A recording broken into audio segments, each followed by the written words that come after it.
Aku nek ngene iki sok cangkemku sok keserempet. Apa wis mangon? Aku iki ra ngemaske kok lakon ngene iki ra wis bola-bali to.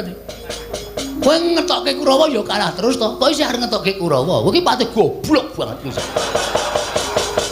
Wis takono iki sing rawuh dalang-dalang akeh. Tau apa Bagong kalah karo Kurawa? Ora ana, ora payu wayang tak kandhane.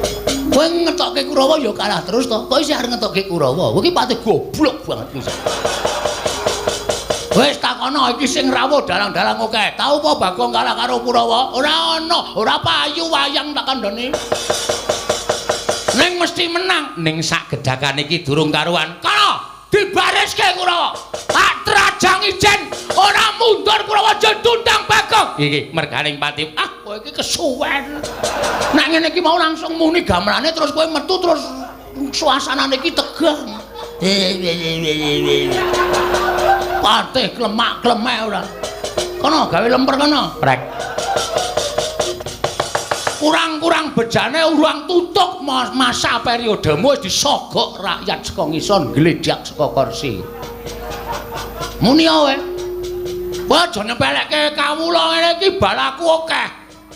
Kancaku pirang-pirang. Nek cangkemku gelem elek aku provokator wong sak Karang Kadempel. Kowe dikeroyok wong sak Karang Kadempel modar nang kene kowe seng. Gong kuwi patih. Ya men. Aku ora ngajeni karo derajat pangkate. Ora wedi aku nek patih kudune dibasani kok omongane sak penake dhewe kaya kernet. Saiki arep apa kowe?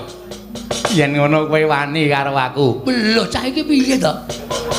Genah wis bengok-bengok kaya ngene kok darani ra wani iki piye to? Wah, SDM rendah. Wah.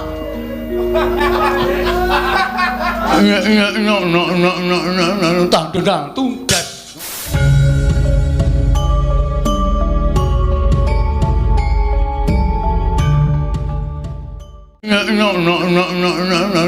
Tang tunggas. Ngono. Tang des. Ayo. Tang des. Ayo. Dagel aku ilang tadi. Iya. Ora apa-apa. Sesuk 100 wae lho. Ha. Ora kleru kok. Cah edan. Pancen kan biyen, Pak. Nuwun. Lho Gareng Petruk lan kowe Bagong. Ngaturna bekti marang bendaramu ingkang katemben rawuh iki tole. Ndara Gatotkaca kepareng kula ngaturaken sembah pangabekti kula kunjuk. Lolo Gareng tak tumpu pangestu Tampanana. Nun nggih. Darantarja kula ngaturaken bekti nggih Den. Ya Nolo Gareng tak tumpu pangestu Tampanana. Nun inggih kula pun dinggo jimat. Darantasena kula ngaturaken pangabekti kula kunjuk. Ya Nolo Gareng tak tumpu pangestu Tampanana ya Reng. Kula pun dinggo jimat paripe ndayana ning kasantosan. Ndara Gatotkaca bekti kula nggih Den. Petruk kantong bolong tak tumpu. Darantarja bekti kula nggih Ndara. Ya Petruk tak tumpu. Darantasena bekti kula nggih Den. Ya terus tak tumpu. Tiba padha-padha ya Petruk nggih dipun sekecaken anggenipun sami lenggah wonten ing pendhapinipun Bapak Pak ya Petruk kaya wis ora kurang kepenak praptaku ning Karang Kadempel dina samangka iki Panakawan Petruk. Ndara Gatotkaca kepareng kula ngaturaken sembah pangabekti kula kunjuk. Ya Bagong tak tumpu pangestu Tampanana. Ndara Antarja kepareng kula ngaturaken pangabekti kula kunjuk. Ya Bagong pangestu Tampanana. Darantasena kula ngaturaken bekti nggih Den. Ya Bagong tak tampa pangestu Tampanana. Nggih, matur nuwun wis wareg pangestu terus. Pangestu ya ndayani lho, Gong. Ah iya aku ya muni wareg kok. Padha meneng dhisik.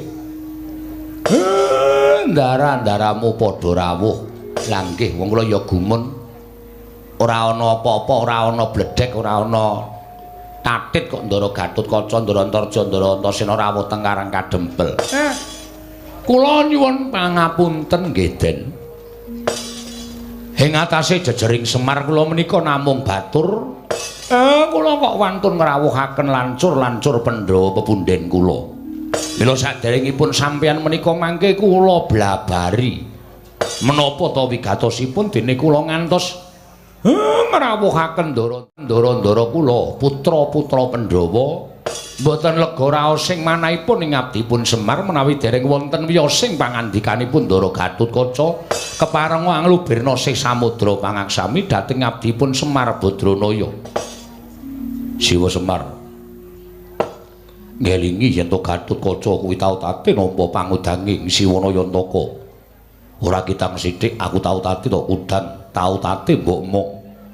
Sartane ngelingi yen to Siwanayantaka kuwi gedhe lelabuhaning tumrap punden Pandhawa. Mula aja nganti katimbalaning wanci rina nadyaning wanci ratri. Siwanayantaka mbutuhake Gatotkaca.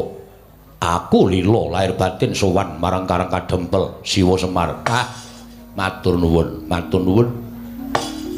Ampun ngantos pasang walat anggen kula munjuk atur ngersa paduka ngrawuhaken ndara kula Gatotkaca. Ikhlas lahir batin nggonku prapta ning Karang Kadempel. Ora jeneng aku rubu-rubu gedang kelawan apa kang dadi aturiyayi Gatotkaca. Siwanayantaka lahir batin Antarja katimbalan swanana ing Karang Kadempel. Ora ana rasa mesgul atine Antarja ikhlas bakal nampa sabdaning Kyai Semar Badranaya. Matur nuwun, matur nuwun. Lega ati kula Den. Semono aku kek. Aku ya ikhlas lahir batin. Ngelingi nadyan kakek kuwi nuwun sewu lek ku ketemu karo para Pandhawa wong atu aku Rama Kyai Jodipati kuwi aku wis gedhe. Mula aku ngrumangsani durung tau tate nampa pangudane kakekne Semar ning kelingi yen to kakekne Semar kuwi tinresnanan dening para Pandhawa. Matur nuwun. Tentrem ati kula midhangetaken aturi pangendikanipun ndara-ndara kula lancur-lancur Pandhawa. Mliginipun atmajanipun Ndara Werkudara. Mergi menapa kok ingkang kula pilih kok Ndara Gatotkaca, Ndara Antarja, Ndara Antasena. Jagat menika sampun nekseni bilih kekiyatanipun putra Pandhawa menika dumunung wonten Ndara Gatotkaca. Ingkang pranyata sampun pinilih dening para punden-punden Pandhawa. Benjang ginadhang dados senopatining para Pandhawa. Mula tumuli kula ngrawuhaken Ndara Gatotkaca, Ndara Antarja, Ndara Antasena. Niki jane ngeten. Kula niku wong tuwa diarani kula niku matur goroh. Wong nyatane kula nglakoni dene kula panjenengan pitados kali napa sing kula aturake. Kula ngaturake panuwun ingkang tanpa pepindhan. Ana wigati apa? Siwanayantaka. 7 dinten kepengker nek mboten kleru, nek mboten 6 nggih 7. Kula niki nampi sowane adi kula. Kadange Siwanayantaka. Nggih, ala-ala kula niku elek kula mbiyen ya dewaning mbiyen. Kula nampa adi kula Manikmaya. Manikmaya ngendikake nek dewa niku badhe matedhakaken wujuding kanugrahan inggih menika winastan wahyu katentreman. Monggo kula didhapuk dadi lantaran tumedhaking wahyu menika kala wau. Ati kula seneng ning jroning seneng ketukulan rasa susah merga wong dadi lantaran tumedhaking kanugrahan menika mboten gampang. Merga akeh sing bakal nggayuh wujuding kanugrahan. Wong kang gayuh kanugrahan menika werna loro, ana wong sing apik, ana wong sing ala. Nek sing wong apik mesti manut karo pernatan wong gayuh kanugrahan niku carane pripun lan dalane kepiye mesti dilakoni kanthi becik lan apik. Lah nek nganti ketemu karo wong sing ala, nek nganti ketemu karo wong sing tumindak angkara budine candala. Wis watake angkara budi candala mongko kedunungan wahyu. Mesti lakune sarwa nggudel bingung mbok bentus mboten kanten-kantenan. Nek nganti kaya ngoten niku kelakon ateges angancam dhateng kawilujenganipun ingkang abdipun Badranaya. Monggo kula niku ora duwe kekuatan, monggo kula niku ora duwe kasantosan. Mula nek kula mboten ngrawuhaken anak-anak Pandhawa mliginipun putra Jodipati. Lah nek nganti enten napa-napa sing tumanduk enten Karang Kadempel, kula sing kapitunan.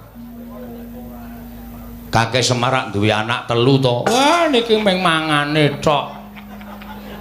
Mboten tau duwe gawean sing pripun-pripun. Nala gareng niku nuwun sewu arepa tuwa dhewe ning pikirane kaya bayi.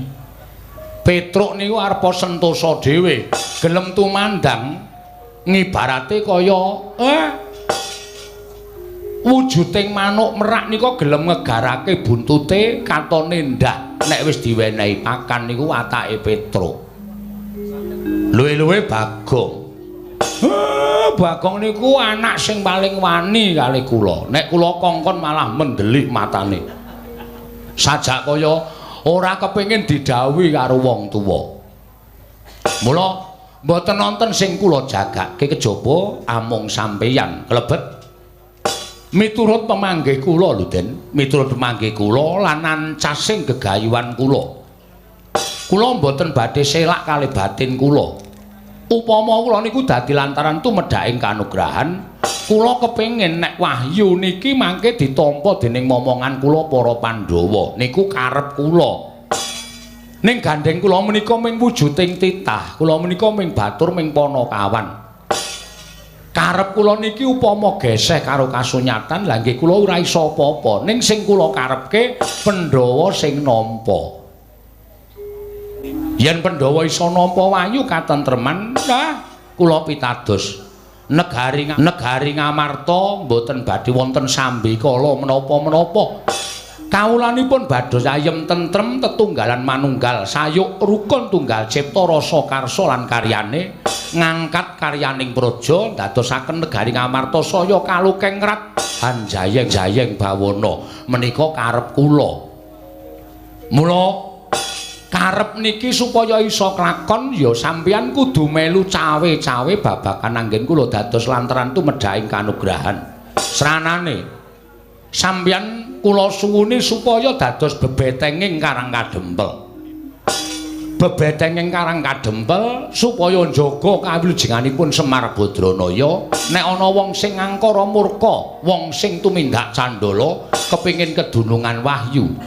Niku adat saben sok ngawu gawar ngawur tingkah polahe. Lah kaya ngoten niku aja nganti tekan Karang Kadempel mung gerak jugar. Anggen kula manteng pangesti kula kepingin kedunungan kanugrahan. Mila Ndara kula suwun kanthi sanget sawetawis wekdal sampeyan manglenggah enten mriki. Ampun kondur wenten kasatriyan Pringgondani jangkar bewiran Kerandu Gumbala supaya ati kula tentrem. Supaya napa sing dipun ngendikake dewa niku kula ya isa nampa kanthi semelehing rasa. Siwa Semar kula wonten dawuh. Yen pancen kaya ngono dawuhing Si Wanayantaka, Gatotkaca ora bakal selak. Yen perlu, aku bakal ngenteni nganti tumekaning tumedhaing wahyu mau tinampa dening sapa. Lan aku pengen ngawruhi sapa ingkang entuk kabejan nampa kanugrahan. Nggih, matur sembah nuwun. Semono uga aku ya bakal mapan ning Karang Kadempel. Padha karo Yayi Gatotkaca mung kepengin nyumurupi sapa ingkang bakal nampa kanugrahan. Lan aku uga bakal sagu dadi betenging Karang Kadempel sak mangsa-mangsana wong kang bakal mbebeda sarta ngganggu gawe Siwa Semar Badranaya nggone dadi lantaran tumedhaing kanugrahan. Yen kakang kula wis sagu, aku ya ora bakal bali. Mbah, aku arep ning Karang Kadempel. Aku arep njaga kakene Semar nggone bakal dadi lantaran tumedhaing kanugrahan. Yen perlu njaga tak tatai nganti tetesing getiku ingkang pungkasan kakene Semar. Matur nuwun, matur nuwun. Ae do dirungokke. Ndara-ndaramu kae karo aku wis do manut. Mongko kae iki sing menehi bayar aku. Ewadene tak kongkon kanthi ikhlas ngewangi ro Bapak Semar. Lah aku iki sing gaweane ngelongi kayaku kok malah dikongkon ora tau manut. Lah nek aku ki iso perang ngono wae, sago-sago wae, Pak. Lah aku ki dapukane iki humoris e. Apa aku humoris kok kon perang ra ya ora cocok to? Petruk iki sing gagah gedhe dhuwur. Lah nek aku konjo karo bapak, ya nek sing teko nggo kuwi wong-wong sing arep ngridu karo bapak kuwi wong sing padha sak babak karo aku. Nek kono luwih digdaya, kowe kono luwih sekti, Aku ngewangi bapak, nek aku tekaning pati, bapak kelangan. Ayo ora. Ya luwung aku ora sago wae malah tentrem kabeh. Bapak njaluk pambiyantuning putra-putra Pandhawa kuwi malah kepenak. Bagong iki sing adat saben sok kendel. Aku lagi males ya, Tru. Lagi males aku. Mikir apa? Corona. Rasa tok pikir, kowe anggere tok pikir kowe engko malah psikismu kena. Pipise. Psikis kok pipis. Psikise kena. Nek psikise kena kowe mikire kuwi terus malah kowe engko daya tahan tubuhmu berkurang kowe kena virus. Wong virus kuwi jane gampang dipateni, gampang disirnake. Waton pikiranmu normal. Ngono ya? Aku ya selalu nyuwun ngersani Gusti muga-muga apa mau kena sing tuwa dhewe. Kowe cangkeme. Dadi mati wis tutuk le urip lho Mar. Duh, ngandel ora? Pitados mboten. Anak kula Bagong niku ngonten niku. Mbok yo aja banget to, Gong. Wong Semar ki yo momong marang para Pandhawa. Bapakmu ki yo gedhe labane marang para Pandhawa. Kaya aja kaya ngono. Kowe ki ming melu wong-wong melu ana ya ora apa-apa, ora ana ya ora apa-apa. Ning sing wigati Pandhawa ki mbutuhke Semar, ora mbutuhke Garing Petruk Bagong. Wah, atos saiki. Nyelekit lho kae. Berarti awak dhewe selama iki ming bawang kothong. Ayo ora bawang kothong, aku ya omonganmu ya sak kepenake dhewe kok. Ing atase kowe iki anak kok ndongak karo wong tuwa. Semar niku lho, ora Semar ning kowe kuwi sing lambene elek. Aja sok kaya ngono, ndak ora prayoga kedadeane. Pun, ampun disaruhi anak kula Bagong ndak malah saya ndodro. Niki nek jak omong niku mengke malah metu kabeh, pikirane malah mboten sae kedadosane. Nek ngoten kula ngaturke panuwun. Ndara, dene sampeyan pun saguh, pun tentrem ati kula. Lah, nek pun tentrem kaya ngeten iki, ujaring para kina sami nyebataken, pengendikaning para pinter sami paring dawuh. Nek kanugrahane cepak niku biasane tekane bareng karo pacobane. Nek pacobane iso disingkirke kanugrahane bakal manjing. Ning nek ora iso nyingkirke pacoban, kanugrahane bakal loncat. Niku adat lupiya sing pun lakon, Ndara. Semare koten prayitna semore reseka balik titiyane. Nala Gareng ora pangling iki ndaraku Rekyana Patih Harya Sengkuni ingkang rawuh ana ing Karang Kadempel. Kurang ngimpi apa-apa lah kok Karang Kadempel kerawan priyagung. Oh iya ngono Pak. Ndara Patih Sengkuni karo Ndara Dursasana. Kok dengaren ora guyu ya, Truk? Ha ya urung kok. Nggon ngendi-endi kok kon guyu ya ora wangun. Dibageke Pak Gong. Ndara Patih Sengkuni karo Ndara Dursasana. Kaya ketekan debt collector ya, Truk. Heeh.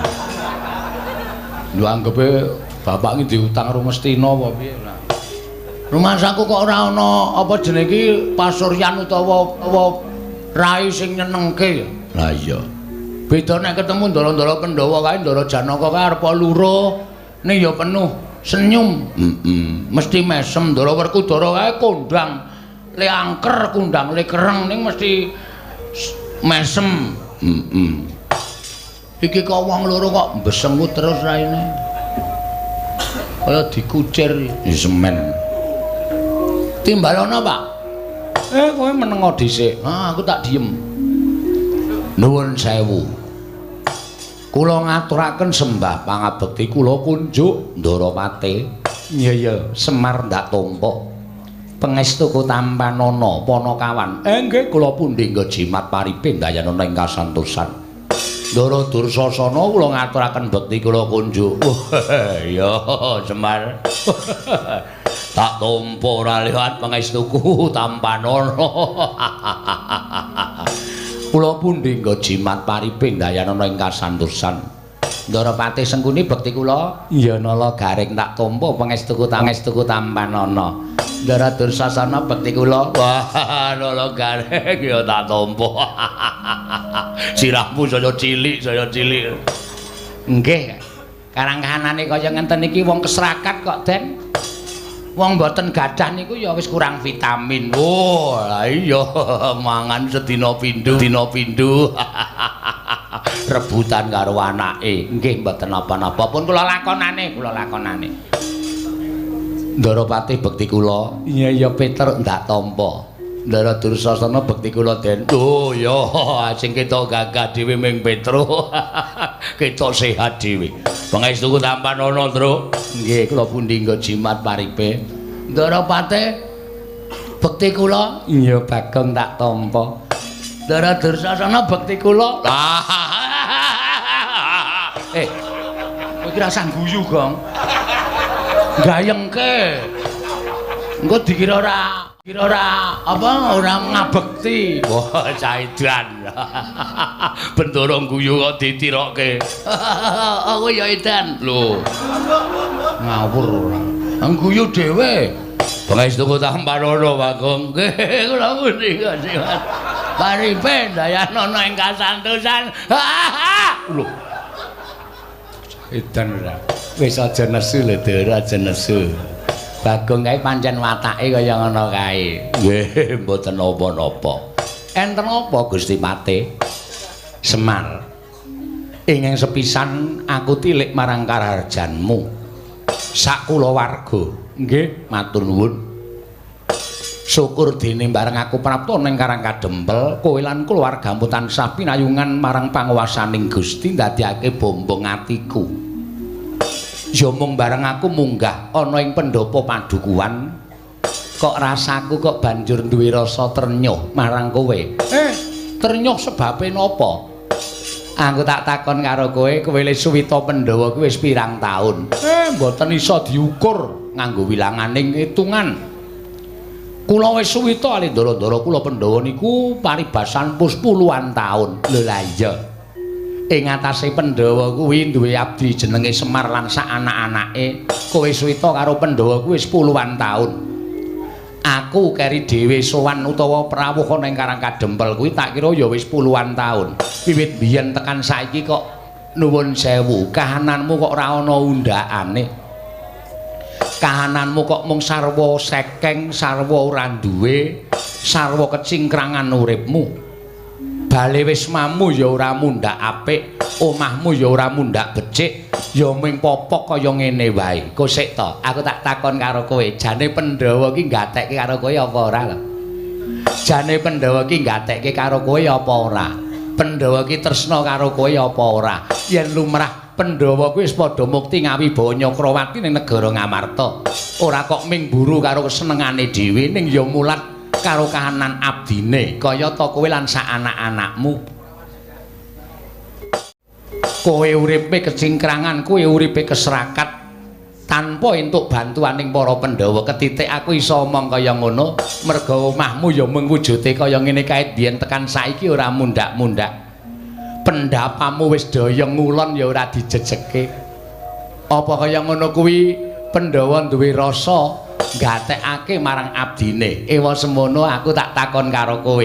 Kowe iki jane kena kemayan apa, kena gendam apa, kok tetep suwita marang para Pandhawa. Wong nyatane Pandhawa tok suwitani ya ora ngundhakake karo uripmu, Pandhawa tok suwitani ya ora ngundhakake derajatmu. Kowe ming dadi abdi, kowe ming dadi batur, ora munggah dadi tumenggung, ora munggah dadi nayaka lan punggawa negara Ngamarta. Coba saiki aku tak takon karo kowe, apa kaya ngono kuwi duwe rasa gatekake Pandhawa marang Semar lan sak anak-anake. Wah, kuwi lho dirungokke Mar.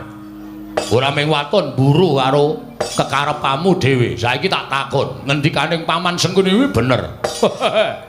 Kowe iki ora tau diwenehi apa-apa karo Pandhawa kok le senengmu karo Pandhawa ki nganti kepati-pati. Dadi abdining Pandhawa persasat tekan saiki ora ana undhakane kaya kowe iki tetep nglesot ana ngareping Pandhawa jane sing entuk goleki apa.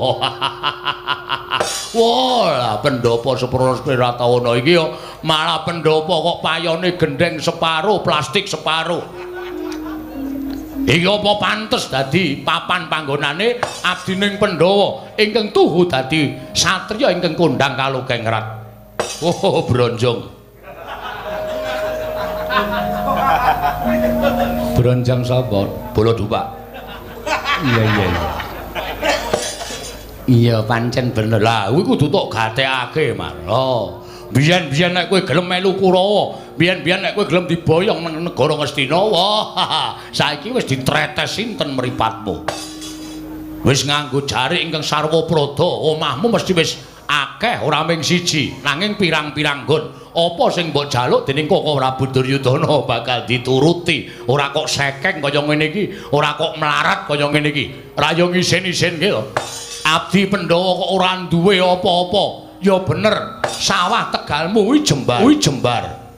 Nek apa ya cukup wong pamer sawah Tegal, yen omahe ora mingsra kaya ngene iki. Mangke riyen ta. Sampeyan iki kula takoni karepe napa, sedyane napa? Ana daya kok nacat karo sing di omah niku daya cara pundi? Kula tak takon. Ana daya kok nyacat karo sing duwe omah niku daya cara pundi? Pun sampeyan saniki mang paring pangandikan. Perkara kula arep sekeng, perkara kula arep ora duwe niku kula sing nglakoni dudu sampeyan. Sampeyan ora usah dadak nyacat uripe Semar. Ning nuwun sewu mangkulinokno ngilo karo githok sampeyan dhewe. Wit biyen Semar niku ora sulap karo gebyaring Branda Donya. Semar niku mboten blereng karing gebyaring derajat pangkat. Okeo Branda Donya duwe derajat pangkat nek uripe ora tentrem, uripe ora akeh sanak sedulur, kedungsang-dungsang uripe nggo abrak apa kula tak takon. Cobi kula tak takon. Ning nadyanto Semar niki wong ora duwe, ning urip kula tentrem, urip kula ayem. Ora dioyak-oyak karo butuh, ora dioyak-oyak karo napa-napa niku tumrap kula wis mujudake urip sing paling kepenak. Urip sing paling kula rasake iso manjing tentreming lahir lan batin kula. Ngoten lho. Apok kowe ra. Mangsamu Semar rawani ngunek-unekke kowe, Pak. Oh, kowe. Tau unek-unekke, Pak? Aja. Engko wae gampang. Aku ora betah nek carane ngene iki. Daya kurang ajar to iki. Ya wis ben ngono kuwi wong di derajat, wong di pangkat ki wenang unek-unekke kok. Wis ora iso kaya ngono. Ora iso njerwan duwe derajat, duwe pangkat wenang unek-unekke. Wong sing ora sadar karo kedudukane kaya ngono kuwi. Iya ning sabar. Ora iso. Aku ngelih. Lho, ayo wis. Aku anggere ngelih-ngelih gampang nesu soalé. Ayo engko gampang, engko tak liwetke. Duwe wae. Njaluk kowe. Pun saniki mangkondo, mangendika. Nuwun sewu nek kula rada lancang. Mangendika, pripun lan napa ta sababe dene sampeyan rawuh enten Karang Kadempel. Kula tak nampa pangendikanipun Ndaropati Sengkuni kanthi terwaca ngene. Aku prapta ning Karang Kadempel iki diutus dening anak Prabu Duryudana. Dene anak Prabu Duryudana kuwi nampa sasmita. Lan entuk sasmitaning dewa yen dewa bakal matedhakake wahyu ing ngaran wahyu katentreman. Monggo ngendikaning sinuwun Prabu Ngastina. Wahyu katentreman kuwi nuwun sewu lho ingkang dadi lantaran Kakang Semar Badranaya. Mula tumuli aku diutus dening anak Prabu Ngastina supaya sowan menyang Karang Kadempel ingkang wigati mboyong marang Kakang Semar rawuh ana ing negara Ngastina. Dadi lantaran tumedhaking wahyu katentreman. Sedyaku mung cukup kuwi. Lan upama Kakang Semar kuwi gelem diboyong marang negara Ngastina, aku ngaturake panuwun ingkang tanpa pepindhan. Nanging yen to Kakang Nayantaka ora kersa diboyong marang negara Ngastina, nuwun sewu lho, ora jeneng aku meden-medeni karo Kakang Nayantaka, aku nggawa Kurawa segelar sepapan. Yen dijum sarana aris ora kena, nuwun sewu, paripaksa aku kudu meksa karo Kakang Semar. Yen perlu Karang Kadempel tak bumi angus supaya Kakang Nayantaka gelem prapta ning negara Ngastina.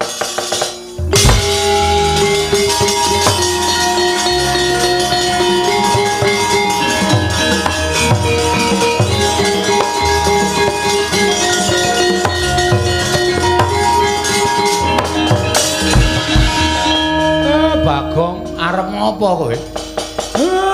Bagong kowe sabar kowe. Kowe aja clandhakan. Sing nang ngarepmu ki piyayi luhur. Arep piyayi arep piano ora masalah. Iki menyangkut harga diri, Pak. Kowe dunake ngono kok meneng bae kowe iki Semar asli wae, Du. Bagong nesu ring nesu. Meneng. Aku sing nandangi Patih Sengkuni. Kuwi Patih, ora wedi. Arep iki Patih, aku ora wedi. Patih ki nek omongane nyak-nyakan kaya ngono, wajib dibingkem cangkeme. Ngopo? Aku wedi kono, mlebu omah kono, krukup sarung. Gong, dadi masalah lho, Le. Ya men, kowe ngono anake Semar gedhe dhuwur gagelakane tok. Pokoke aja meneng kabeh. Kowe mau muni piye, Seng? Sampeyan ya ora toto-toto. Sampeyan paring pangandikan orang gagas nek ning burine Semar niku enten anak-anake. Oh, pun mangsekake kula tak golek rokok. Nendi dur, kentekan rudun mana? Adune kowe wedi mboten kula tenggo teng jaba. Balen ana omonganmu Patih Sengkuni. Yen bapakmu ora gelem diboyong marang negara Ngastina, aku nggawa Kurawa segelar sepapan. Yen perlu Karang Kadempel tak bumi angus supaya bapakmu gelem diboyong ning negara Ngastina. Sing aku tak takon karo kowe, ngono kuwi wis dadi omongane Patih apa? Heeh. Ngono kuwi wis dadi omongane Patih ya. Sing apik kuwi kowe iki ngenggoni derajat lan pangkatmu. Kowe iki ngayomi wong cilik-cilik kaya Semar kaya aku kaya Gareng karo Petruk. Ora Petruk. Ora kok derajat pangkatmu nggo meden-medeni karo wong cilik kaya ngene iki. Pemenang apa nggo sewenang-wenang. Pangkat mbok nggo godha. Kowe ora manut karo aku tak hukum. Kowe ora manut karo aku tak ida siramu. Apa wis apa jenenge, Tru? Pantes.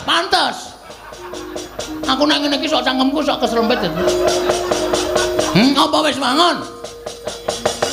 Terus saiki sampean nantang karo Semar. Karang Kadempel tak bumi angus.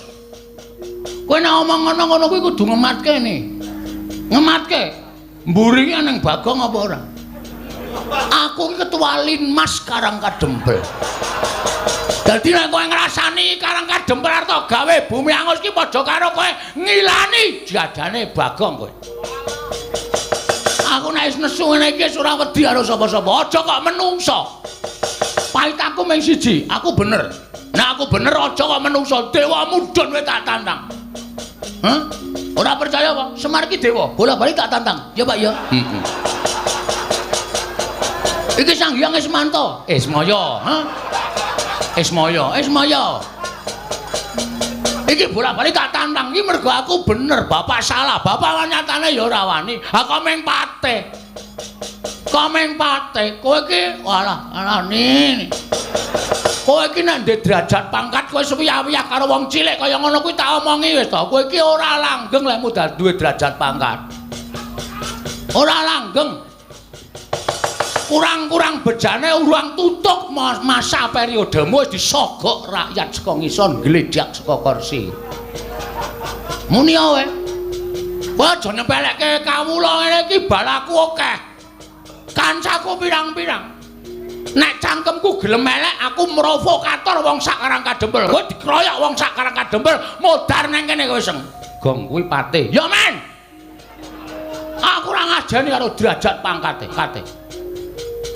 Ora wedi aku nek Patih kudune dibasani kok omongane sak penake dhewe kaya kernet. Saiki arep ngopo kowe? Yen ngono kowe wani karo aku. Lho cah iki piye to? Genah wis bengok-bengok kaya ngene kok darani rawani iki piye to? Wah, SDM rendah. SDM ki apa, Gong? Susu telur madu.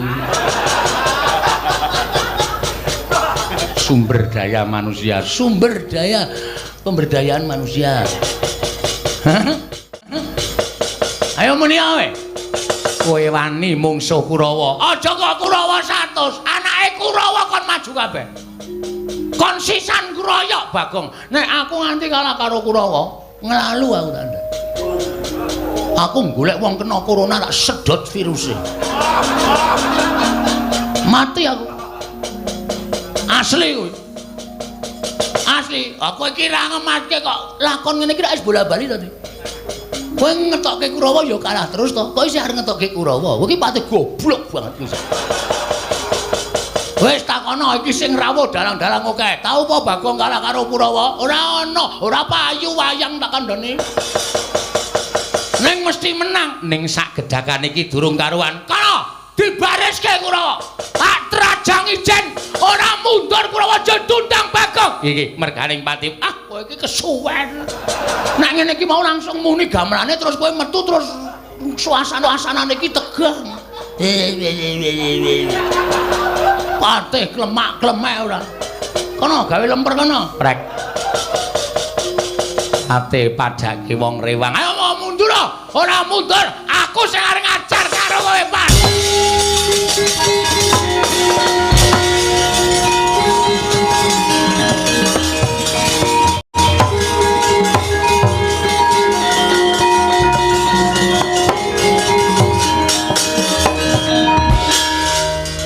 Wah. Piye, Gong? Ngedram pisan kowe ra kompak.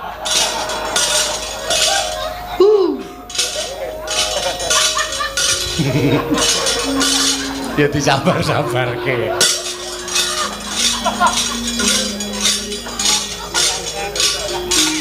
Nggo genep-genep ora. Ngene iki mau tak andani ngene iki. Tang tundas ngono tang des dagel aku ilang tadi iya rapop sesuk 100 wae lho ora kleru kok caedan pancen kan biyen Mbak kersane Bapak kowe iki ngono kuwi iki akibate apa ora tok pikir? Hah? Arep kowe mentang-mentang kaya gendhewa ning nek Kurawa 100 mangkat bareng kowe kalah. Kurawa iki 100 pirang-pirang. Nek Sengkuni ndhawuhke Kurawa ngobong Karang Kadempel, telung kedheping netra Karang Kadempel kobong. Kendel ya kendelne nganggo utek ora sak penake dhewe. Iki dienggo sirahmu gedene semono kuwi isine banyu apa otak? Adake sapiteng ya, Tru. Ayo. Ayo otak, ayo otak. Ah, kene nek otak kudune iso mikir. Ora sak penakmu dhewe kaya ngono kuwi. Terus arep piye? Aku maju perang. Ijen. Ana ijen kalah. Ha terus? Ha iki anakmu ki mendorong kan ngopo iki? Petruk ngewangi, gah. Aku ora ndek masalah kok. Mau nek kon ngewangi. Truk, ngopo? Kamu enggak sayang sama aku ya, Truk? Ya tresno ki tresno ning kowe iki sok kuwi lho kewanenmu iki kliwat. Dadine aku ki sok tido-tido ngewangi kowe. Engko aku sing ngrampungi Kurawa. Ah, kowe iki mung ngomong tok wong cangkemmu jembare Raja Mak kaya ngono kok.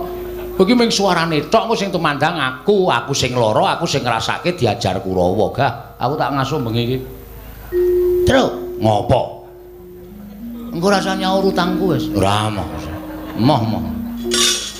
Reng, gah. Sel. Awes mayang awan barang mau ya.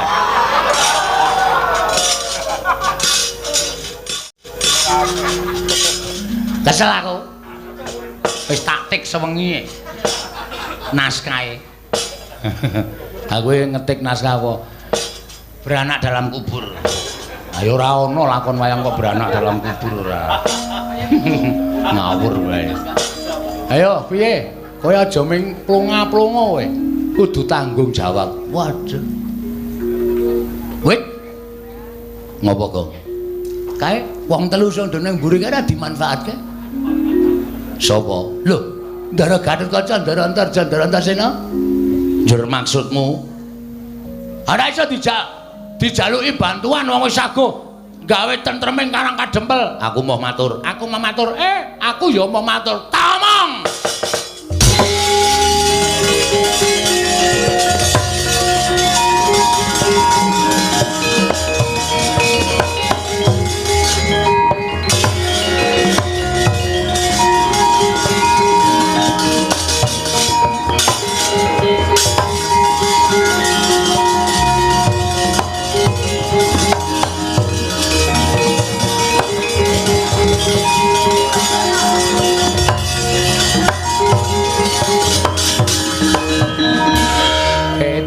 Antasena iki arep kek ngendi? Raine nggone.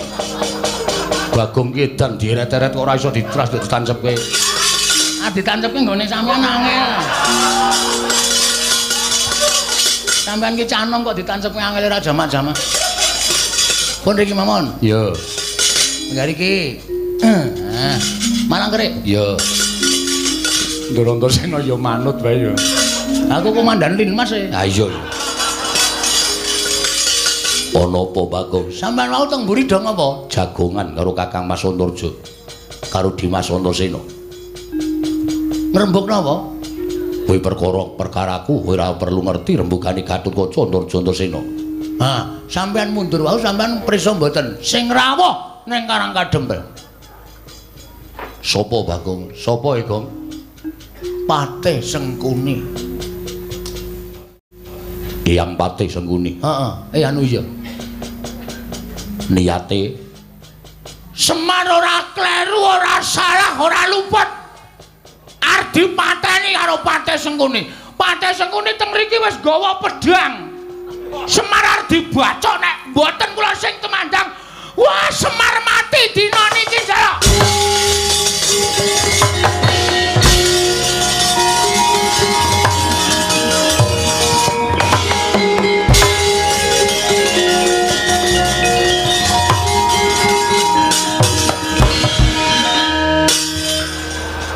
Meneng wae to.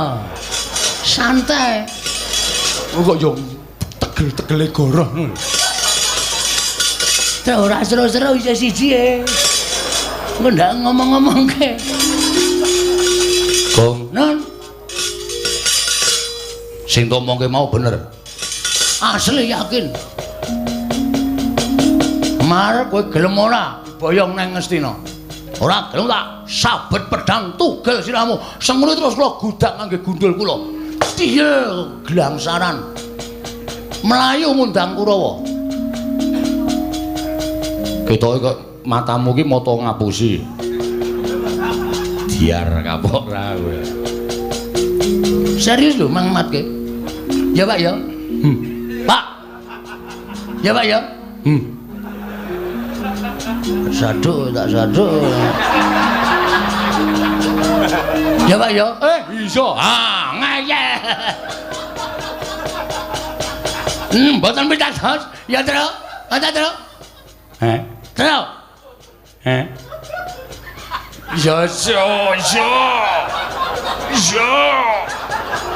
Kena tak netke jeblok iki ya.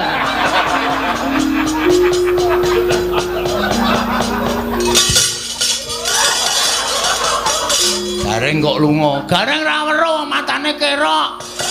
Ora iso ngematke sampean apa mentala?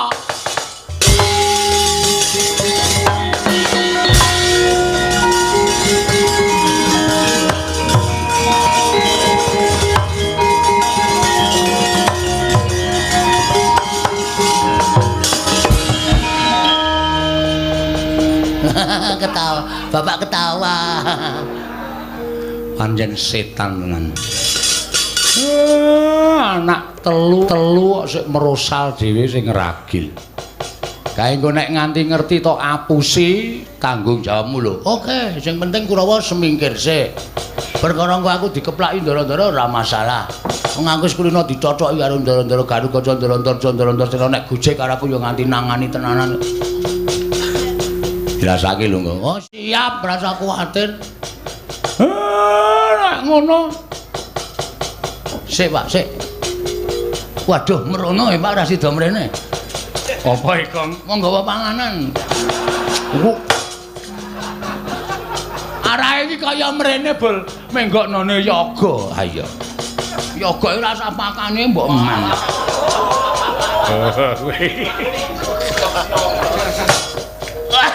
Nganti waktu aku. Ha iya. Wis tole. Tak jaluk jaganan Karang Kadempel. Upama ndara-ndaramu kae padha Bandayuda, ewangana engko ndak dikira. Kowe ora tanggung jawab. Nggih, ngestokke dawuh, Pak. Nggih, ngestokke dawuh, Pak. Wis kono Mak budal. Mboten ngangge gendhing to, Pak? So gendhing-gendhing apa? Nganggo gendhing-gendhingan aku tak nentremke ati. Ndedonga muga-muga Karang Kadempel tentrem, mengko sawise tentrem ana bab ing bakal tak aturake anak-anak Pandhawa kae mau. Oh nggih. Nek ngoten kula nyuwun pamit. Sing ati-ati, kula nyuwun pamit nggih Pak. Sing ati-ati Bagong aja kaya bocah sih.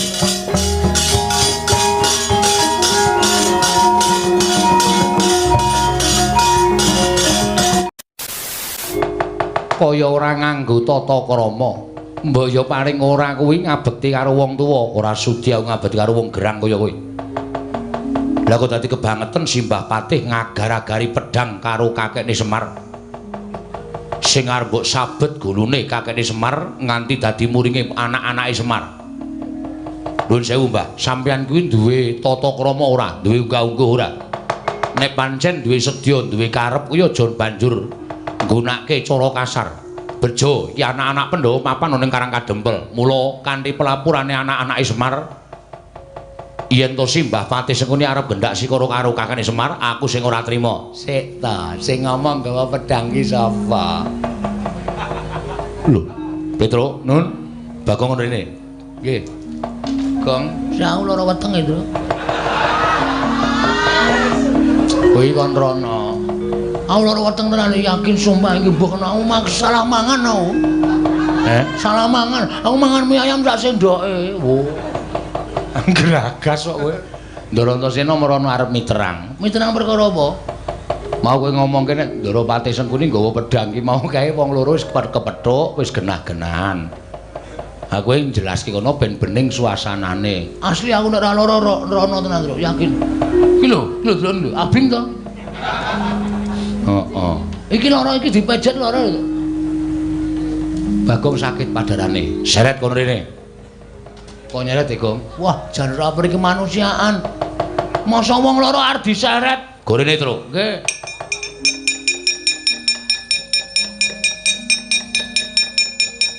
Pun. Aku tak takon karo kowe, Gong. Nggih. Kowe jane wong tuwa apa bocah? Iki wong tuwa bocah semene ngentek-entekke susu. Kowe mau omong piye? Omong napa?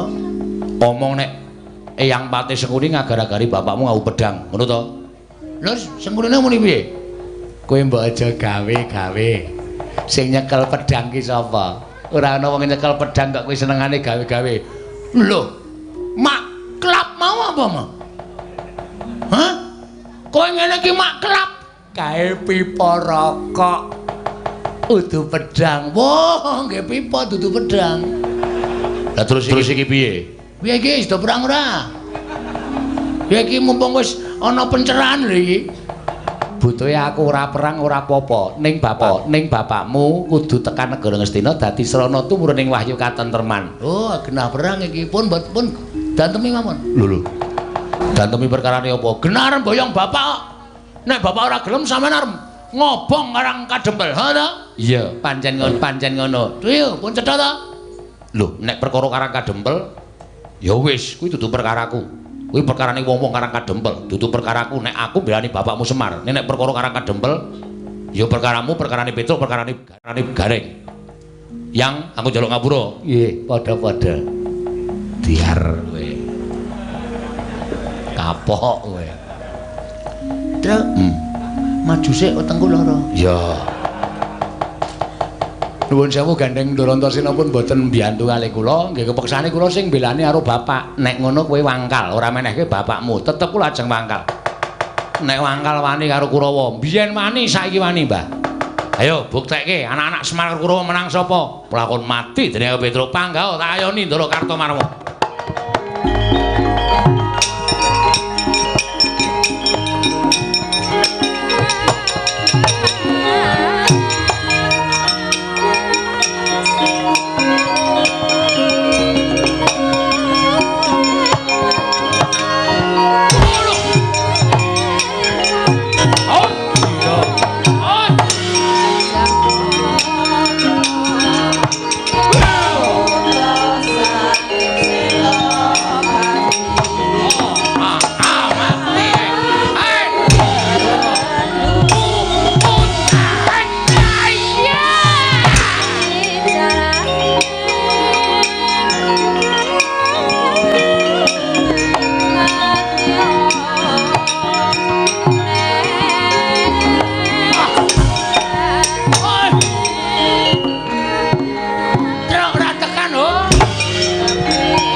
ben ayo.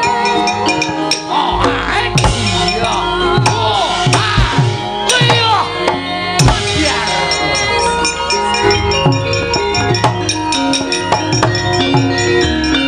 Pitelu.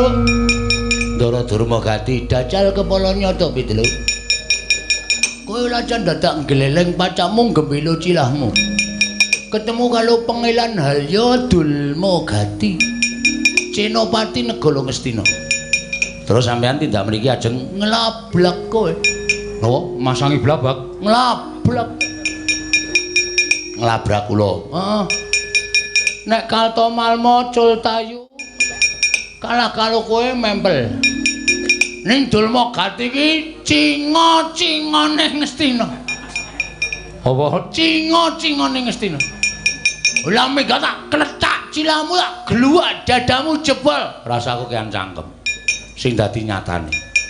Tiwas bengok-bengok ngono tak gajul pisan semaput sampean malah isin. Nyoba piye? Nyoba piye? Ya lah ngono. Wong nganggo tantang-tantangan iki ora terus nganggo mendelik matane kaya ngono kuwi. Ha jeneng pantangan kok ora entuk mendelik mripate. Sing dadi nyatane. Oke. Sampeyan mriki aja napa? Nglablak kowe. Nyo. Mangantem sing sak banter-bantere. Ning nganti kula sambat, gedene kula semaput, meguru karo kowe 20 taun. Nyo. Buah jigul pamel tenan ya. Pamel. Gembelo gleleng, ora gembelo gleleng ning nyatane nyo. Mate kowe. Nyo. Modal kowe. Icololo jempolku suwe-suwe nek carane ngene. Celo, delame iki celo bae. Dis ngono, nek bedang kok tak tuku meneh. Nah, gene iso celo, nek ora iso celo ndase ngutuk delam. Iki ngeplak wis lara tates-tates. Nah, modal kowe. Ya, nyamburi. Wah, mati jeneng kakon. Ora apa-apa, Petruk niku nek ngene iki mbok aja nganggo tangan, nganggo glugue kula ora apa-apa. Pamel tenan kowe. Ini tak apuci.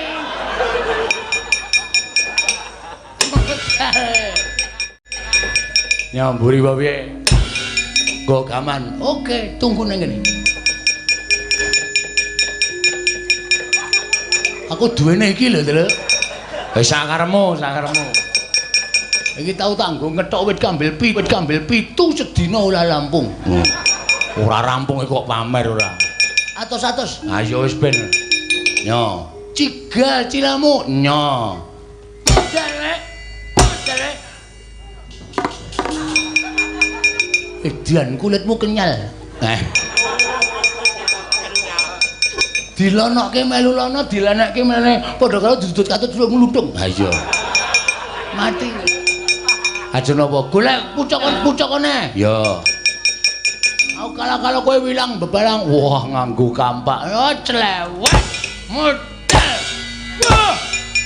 Kowe cilahmu saka apa to? Saka sirah tenan. Tutuk cecok. Waduh. Pusaka kok werna-werna. Mati. Sing telakil iki nek nganti aku kala-kala kowe megulu karo kowe 30 tahun gitu lho. Aku lho 20 sama 30. Aja 5 tahun. Kampleng candal dai matu. Ora ambyal silahmu. Awang saka wesi kowe kula ora apa-apa kok saka sepon kaya ngono. Aja ngeceh. Iki lek entuk nang alas loban. Waduh. Alas loban kok entuk sandal. Nggone wong numpak bis keli. Mati kowe, mati. Nek wonten sampeyan niku wis wani maju ya mesti serep ya. Jelas. Genti kowe. Waduh. Aku ngrasake loro gedhe cemaput megulu karo kowe. Yo. Kene meng kaya ngono. Sing niat lho, aja semblono. Sing niat ning petu mantek aji. Yo. Edian. Yo. Ora apa-apa. Nyoto, nek ora percaya. Ora percaya. Kula kok pengen ngampleng cengel sampean. Ketoke kok pengabsane nggon cengel. Oke, tak silahkan. Oh, ora percaya. Ayo, ora percaya ge dikamplok lah masalah. Wis. Nganti aku cilik nglacake lolo gedhe aku cemaput megulu karo kowe 20 taun, Truk.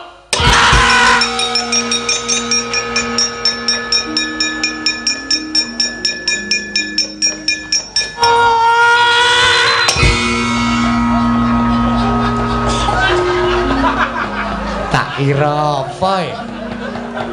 Kok le nyuwara iki wis saka adoh banget wis bengok nganti mak wah jleng ditituwi jleng pas anjir ditituwi jleng kenang apa le aji keren Petruk piye Petruk uli Petruk lurek uli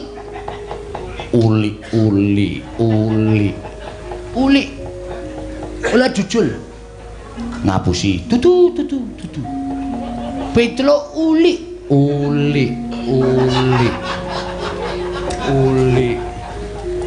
Olah jujul ngapusi tutu uli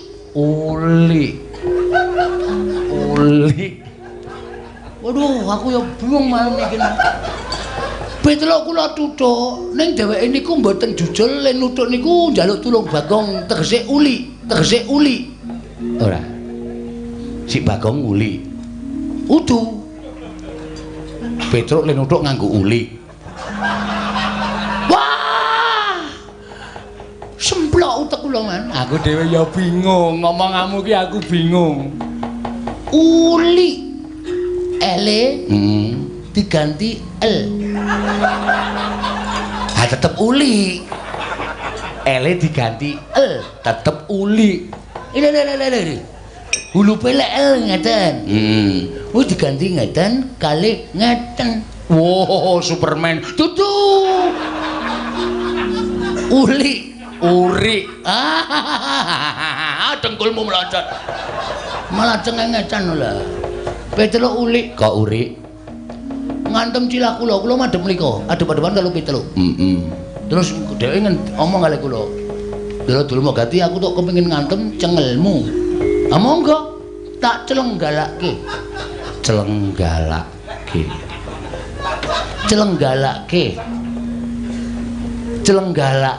Sik iki perlu penerjemah lho, Dur. Celenggalakke. Monggo. Oh, ana tamu. Olah. Ah kok monggo? Nyo. Monggo. Nyo Selenggarake. Betul. Cengel kula cenggalake jebulene ya. Apa kuwi meneh? Kuwi apa meneh kuwi? Jebulane ceng nuthuk dudu Petruk.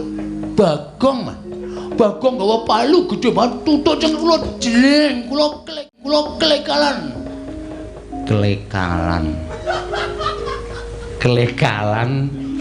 Aduh. Bubuk. Tutu. Klekaran. Ha terus Kalah man. mundur.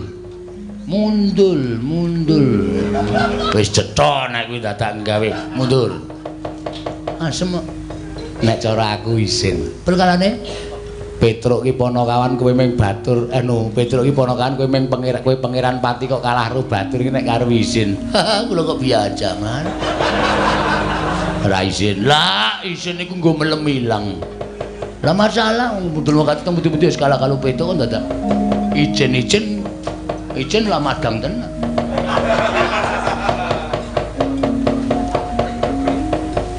Nan maju ora kowe.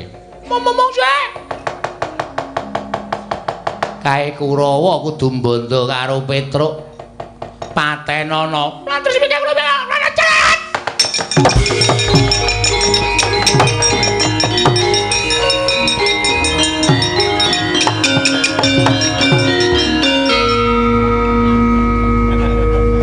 Kok gelis? Non. Kok gelis? Kula niku nek nyambut gawe cecek-ceket. napa sing didhawuhke langsung kula tandangi. Oh. Petruk wis mati. Lho, dek kapan? Lho. Kok sing kok dek kapan ki piye to? Lho, jare Petruk mati. Sakit napa? Duduh. Salah komunikasi iki saja. Kowe mau krungune apa? Kula manti balicit. Maju. Kaya ono krupuk entekno. Telung warung kula gaglak kabeh, Mas. Aduh. Sesek kan. Kuping iki mbok sok digunakake ngrokok. Nggih, aku muni Petruk Patenono. Wah, wo dengkulmu mlocot. Ngerti kula citraksi kaya noturan krupuk entekno. Oh, langsung man kula ditakoni bakule. Lho piye iki? Sengkuni tanggung jawab kula ya ngoten. Oh, wis entek. Pun Ora turah. mboten. Ha terus maju matene Petruk apa ora? Lah apa kula wani? Lawani ora Blas ora wani. nek ora wani ya wis mundur. Lah, ngoten rak prayoga. Seret man. Ayo seret sak karepmu, ora sak karepmu. Petruk utawa kerupuk patang lodong.